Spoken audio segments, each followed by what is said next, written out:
எதற்காக நாம் தேவனை ஆராதிக்க வேண்டும் என்பதை பார்க்கலாம். முதலாவது, தேவன் நமக்கு செய்த நன்மையின் காரணமாக அவர் ஆராதிக்க வேண்டும். 1 சாமுவேல் 12 சொல்லுகிறது, தேவ ஜனங்களால் நமக்கு 3 பொறுப்பு உண்டு. முதலாவது, தேவனுக்கு பயப்பட வேண்டும். இரண்டாவது, முழு இருதயத்தோடு தேவனை ஆராதனை செய்ய வேண்டும்.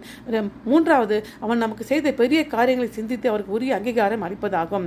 இரண்டாவது காரணம், தேவனை ஆராதிப்பதற்கு கிறிஸ்து நமக்காக மரித்தது. எபிரேயர் 13 இப்படியாக சொல்லுகிறது, இயேசு தம்முடைய சொந்த இரத்தத்தினால் ஜனத்தை பரிசுத்தம் செய்யும்படுத்துக்கு நகரத்தின் வாசலுக்கு புறம்பே பாடுபட்டார். ஆகையால் நாம் என்ன செய்ய வேண்டும்? உதிரன் கனியாக ஸ்தோத்திர பலி அவன் மூலம் செலுத்தி எப்போதும் தேவனை மகிமைப்படுத்த வேண்டும். கிறிஸ்தவர்கள் செலுத்தும் ஒரே பலி ஆவிக்குரிய பலி, ஸ்தோத்திர பலி. யூத மத போன்ற அமைப்புகள் பலிகள் குறிப்பிட்ட நேரத்தில் செலுத்தப்படுகின்றன. ஆனால் கிறிஸ்தவர்கள் தொடர்ந்து துதிபலியை செலுத்தி கிறிஸ்துவை மகிமைப்படுத்த வேண்டும்.